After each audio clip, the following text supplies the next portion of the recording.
السلام علیکم ورحمۃ اللہ وبرکاتہ۔ بسم اللہ الرحمن الرحیم۔ اسلامی تاریخ، قیدیوں کے ساتھ حسن سلوک۔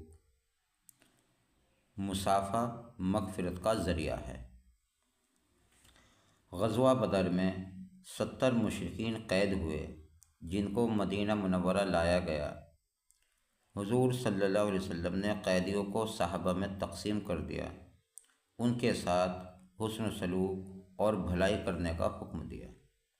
اس حکم کو سنتے ہی صحابہ کرام رضی اللہ عنہ نے ان کے ساتھ ایسا سلوک کیا کہ دنیا کی کوئی قوم اس عدل و انصاف اور حسن سلوک کی مثال پیش نہیں کر سکتی۔ آپ صلی اللہ علیہ وسلم کے چچا حضرت عباس رضی اللہ عنہ کے بازو کمر سے کسے ہوئے تھے۔ ان کے کرہانے کی وجہ سے جب آپ صلی اللہ علیہ وسلم بے چین ہو گئے تو صحابہ نے ان کی رسی ڈھیلی کر دی۔ ان کی اس رعایت کی وجہ سے عدل و انصاف کرتے ہوئے حضور صلی اللہ علیہ وسلم نے تمام قیدیوں کی رسیاں ڈھیلی کرا دی۔ صحابہ کرام کے حسن سلوک کا یہ حال تھا کہ انہوں نے اپنے بچوں کو بھوکا رکھ کر قیدیوں کو کھانا کھلایا اور اپنی ضرورت کے باوجود ان کو کپڑے پہنائے۔ مالدار قیدیوں سے 4000 درہم فدیہ لے کر چھوڑ دیا گیا اور پڑھے لکھے غریب قیدیوں کو 10 آدمیوں کو لکھنا پڑھنا سکھانے کے بدلے آزاد کر دیا اور ان پڑھ غریب قیدیوں کو بلا کسی معاوضے کے رہا کر دیا گیا۔ حضور صلی اللہ علیہ وسلم کا معجزہ، جماعت کے متعلق خبر دینا۔ ایک مرتبہ نبی کریم صلی اللہ علیہ وسلم اپنے صحابہ سے گفتگو فرما رہے تھے۔ دوران گفتگو ارشاد فرمایا، ابھی تمہارے پاس اس طرف سے مشرق والوں کی ایک با اخلاق جماعت آئے گی۔ چنانچہ حضرت عمر رضی اللہ عنہ کھڑے ہو کر اس طرف چلے۔ تھوڑی ہی دور پہنچے تھے کہ سامنے سے 13 افراد پر مشتمل ایک جماعت آئی۔ حضرت عمر رضی اللہ عنہ نے پوچھا، کون ہو؟ جماعت نے کہا، ہم قبیلہ بنی عبد القیس سے تعلق رکھتے ہیں۔ حضرت عمر رضی اللہ عنہ نے پوچھا، کیا اس شہر میں تجارت کے ارادے سے آئے ہو؟ تو انہوں نے فرمایا کہ نہیں۔ حضرت عمر رضی اللہ عنہ نے فرمایا، ابھی ابھی نبی کریم صلی اللہ علیہ وسلم نے آپ لوگوں کا تذکرہ کیا تھا اور تعریف فرمائی تھی۔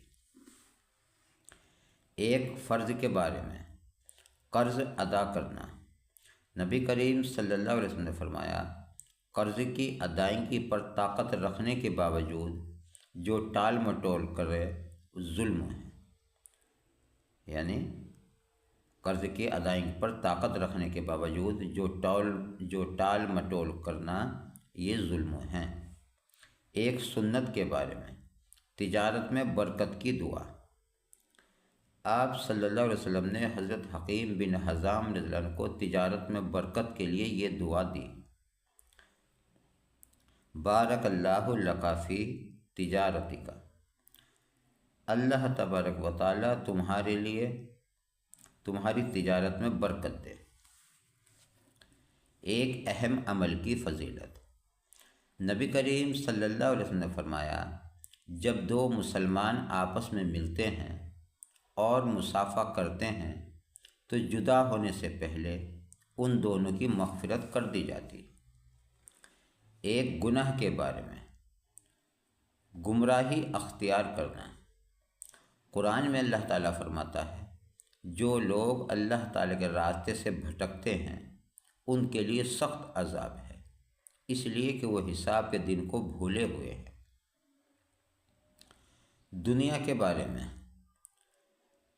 قرآن میں اللہ تعالیٰ فرماتا ہے، جو شخص آخرت کی کھیتی کا طالب ہو ہم اس کی کھیتی میں ترقی دیں گے، اور جو دنیا کی کھیتی کا طالب ہو کہ ساری کوشش اس پر خرچ کر دے تو ہم اس کو دنیا میں سے کچھ دے دیں گے، اور ایسے شخص کا آخرت میں کوئی حصہ نہیں ہوگا۔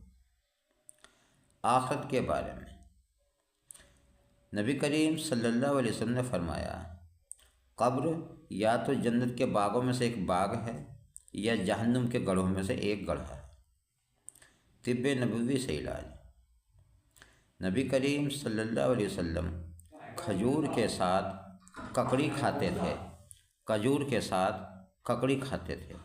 فائدہ: علامہ ابن قیم ککڑی کے فائدے میں لکھتے ہیں کہ یہ ایک معدے کی گرمی کو بجھاتی ہے اور مثانے کے درد کو ختم کرتی ہے۔ نبی کریم صلی اللہ علیہ وسلم کی نصیحت: نبی کریم صلی اللہ علیہ وسلم نے ماتحت اور یتیموں کے بارے میں فرمایا، تم اپنی اولاد کی طرح ان کا اکرام کرو اور جو تم کھاتے ہو ان کو بھی وہی کھلاؤ۔ یہ تھی آج کی ہماری تعلیم۔ آپ کو کیسی لگی آپ ہمیں کمنٹس کر کے ضرور بتائیں، اور اسی طرح کی مزید ویڈیو دیکھنے کے لیے آپ ہمارے چینل کو سبسکرائب کریں، بیل آئیکن دبا دیں تاکہ سبھی طرح کی نوٹیفیکیشن آپ تک پہنچ سکیں۔ اللہ تبارک و تعالیٰ عمل کرنے کی توفیق عطا فرمائے۔